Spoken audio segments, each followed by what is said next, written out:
Hello everybody, welcome back to the channel. और आज हम डिस्कस करने वाले बहुत ही इम्पोर्टेंट टॉपिक एक जिसको कहते हैं रिलेटिव रेफरेंसिंग और एब्सोल्यूट रेफरेंसिंग। ये बहुत ही इम्पोर्टेंट चीज़ है और ये बहुत ही सिंपल भी है। अगर ये आप इजीली समझ पाए तो बहुत ही यूज़फुल रहेगा ये आपके लिए, और काफ़ी आसान भी बना देता है कॉम्प्लेक्स चीज़ों को। अगर आप ध्यान से समझते हैं तो बहुत ही आपके फ़ायदेमंद होगा। तो चलिए स्टार्ट करते हैं। सबसे पहले हम बात करेंगे रिलेटिव रेफरेंसिंग के बारे में। सो रिलेटिव रेफरेंसिंग क्या होता है? जैसे कि मैं यहाँ पे एक एग्जांपल लेता हूँ। मैं यहाँ पे टाइप करता हूँ,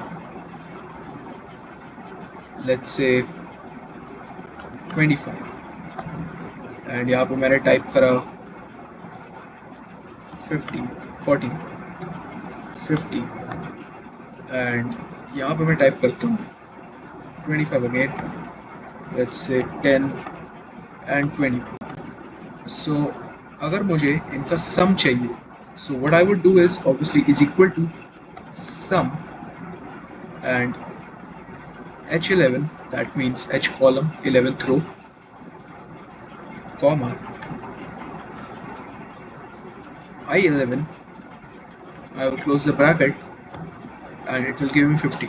और सिंपली मैं इसको ड्रॉप डाउन के साथ अपना आंसर निकाल लूँगा। बट व्हाट इफ ये एक सिंपल केस है रिलेटिव रेफरेंसिंग का, कि मतलब यहाँ से ये 25 प्लस 25 हुआ, तो नेक्स्ट में एक्सेल ने खुद आइडिया लगा लिया कि हमें सेम प्रोसीजर करना है। सो ये एक रिलेटिव रेफरेंसिंग का एग्जाम्पल है। But what if we need to do certain more things? Like, let's say we undo the things,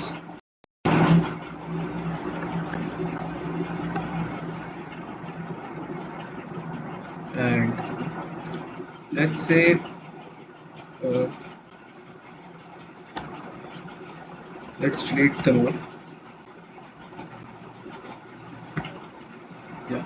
So let's say here मैं टाइप करता हूँ 10 एंड मुझे यहाँ पे इसका मल्टीप्लिकेशन चाहिए 25 इंटू 10 एंड उसके बाद 14 इंटू 10 एंड 15 इंटू 10। सो ये मैं कैसे निकालूँ? सो here I would write is equal to, I would select H11 multiplied by K9। So अगर मैं यहाँ एंटर प्रेस करता हूँ तो 25 इंटू 10 का मेरा 250 आंसर आता है। अब यहाँ से अगर मैं ड्रॉप डाउन करूँगा तो वो यहाँ ज़ीरो दिखाएगा, मुझे इसका आंसर नहीं मिलेगा, बिकॉज यहाँ पे एक्सेल फॉलो करता है रिलेटिव रेफरेंसिंग। रिलेटिव रेफरेंसिंग क्या होता है कि यहाँ से एक्सेल को नहीं पता है कि हमने ये 25 को 10 से मल्टीप्लाई करा है। वो सोच रहा है कि जो हमने यहाँ से करा है हम वही चीज़ इससे जस्ट नीचे वाले से करेंगे, तो वो एक रिलेटिव चेन बनाता है और वो फॉलो करता है। बट हमें इस तरीके से नहीं चलना है। सो सबसे पहले मैं ये चीज़ डिलीट करता हूँ एंड अब मैं आपको बताता हूँ कैसे रिलेटिव रेफरेंसिंग की जगह हम एब्सोल्यूट रेफरेंसिंग से आंसर निकाल सकते हैं। सो रिलेटिव रेफरेंसिंग हमने देख लिया क्या होता है। अब मैं बात करूँगा एब्सोल्यूट रेफरेंसिंग की। सो एब्सोल्यूट रेफरेंसिंग के लिए हमें कुछ नहीं करना, इज इक्वल टू ही लगाना है एंड वही फॉर्मूला सेम रहेगा इनटू 10। बट अब यहाँ पे आपको क्या करना है, आपको जो ये 10 है यानी कि K9, K column and 9th रो, सो इस K9 को आपको एब्सोल्यूट करना है, यानी कि फिक्स करना है कि मेरी एवरी टाइम इसी नंबर से मल्टीप्लाई हो। तो उसे फिक्स करने के लिए आपको एक शॉर्टकट की दबानी होती है जिससे कि F4, तो आपको F पे क्लिक करना है। सो मैं यहाँ पे क्लिक करता हूँ जैसे कि F4। सो यहाँ पे आप देख सकते हैं ऊपर यहाँ पे डॉलर्स बन के आ चुके हैं। ये सिग्निफाई करते हैं कि हमने उसे फ्रीज कर दिया है या एब्सोल्यूट कर दिया है। सो उसके बाद आप यहाँ पे देख सकते हैं एक $9 के पहले और एक K के पहले, तो इसका मतलब ये 9th रो के लिए एक इन्होंने फ्रीज करा है कि 9th रो फ्रीज कर दी है एंड एक इन्होंने K कॉलम फ्रीज करा है।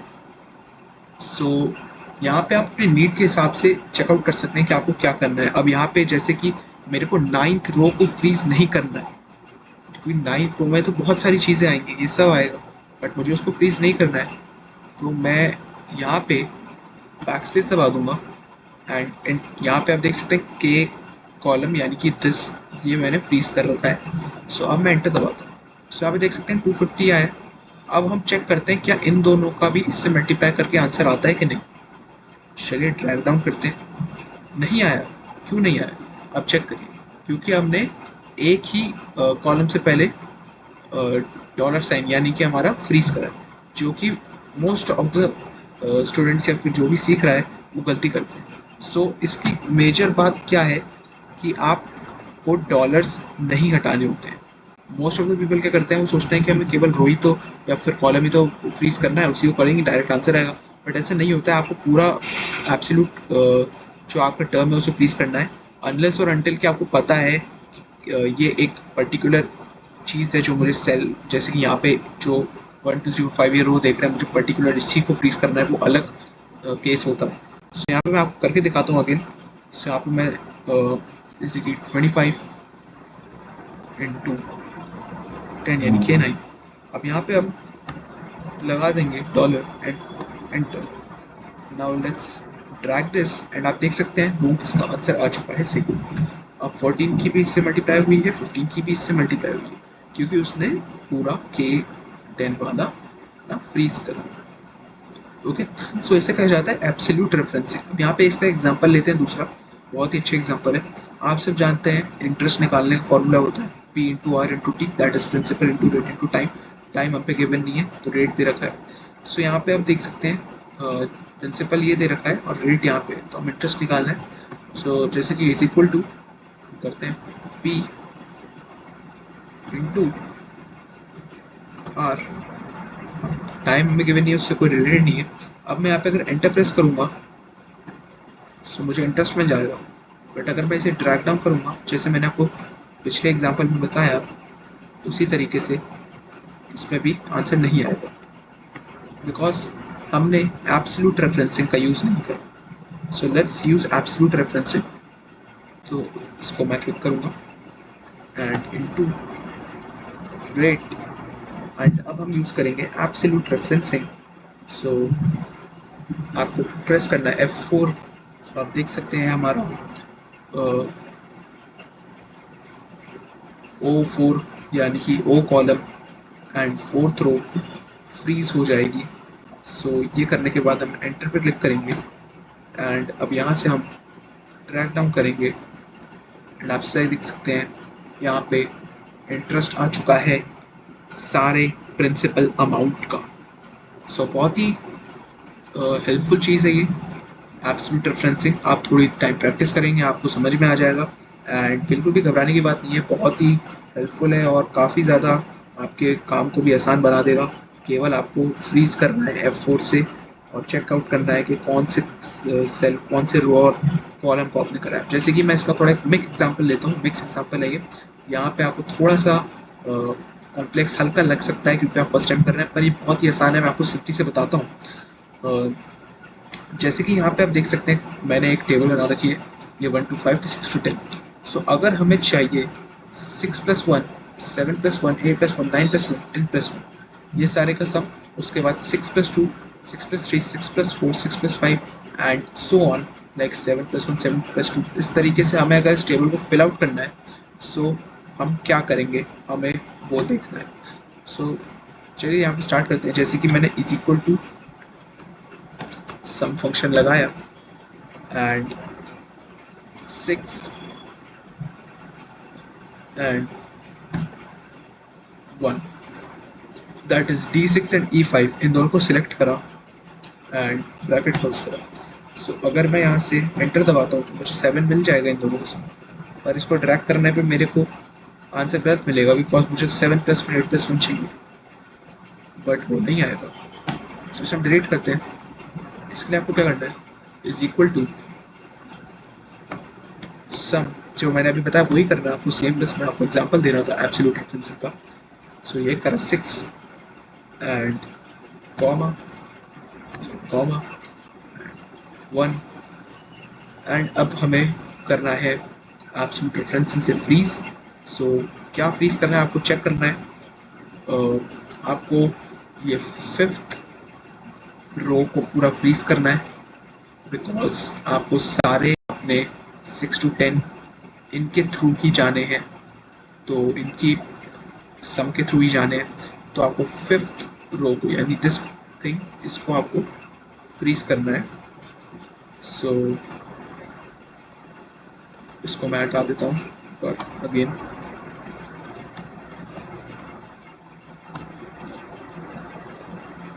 सिक्स प्लस वन एंड अब जैसे मैंने आपको बताया आपको फिफ्थ रो को फ्रीज करना है, तो आप यहाँ पे प्रेस करेंगे F4। सो अब यहाँ पे आप देख सकते हैं फिफ्थ रो तो फ्रीज हो गई है, 5 से जस्ट पहले डॉलर है, फिफ्थ रो तो फ्रीज हो गई है एंड ई कॉलम भी फ्रीज हुआ है। ई कॉलम यानी कि this one.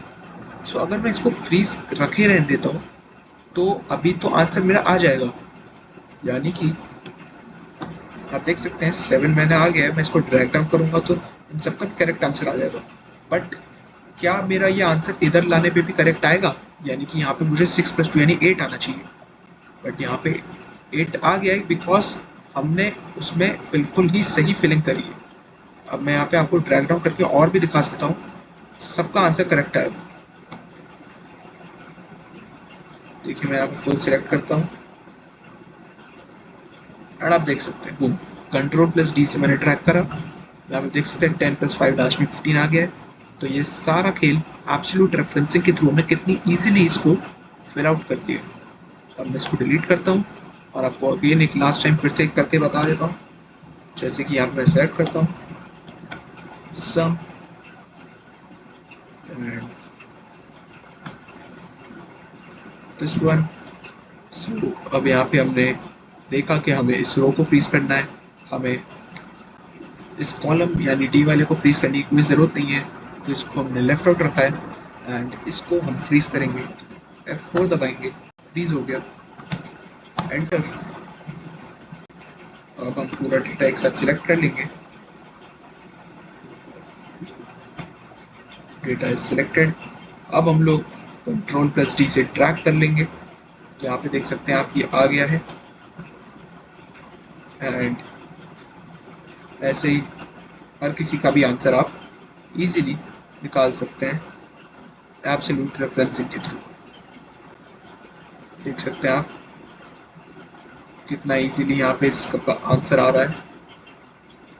So absolute referencing काफ़ी यूज़फुल है जैसे मैंने बताया, और इसका आप ज़रूर से यूज़ करिए अपने वर्किंग में to make your work easy and helpful. तो चलिए मिलते हैं नेक्स्ट वीडियो में। आई होप आपको रिलेटिव रेफरेंसिंग और एब्सोल्यूट रेफरेंसिंग में फ़र्क पता चला होगा और उसका यूसेज पता चला होगा। तो चलिए मिलते हैं नेक्स्ट वीडियो में। Till then bye.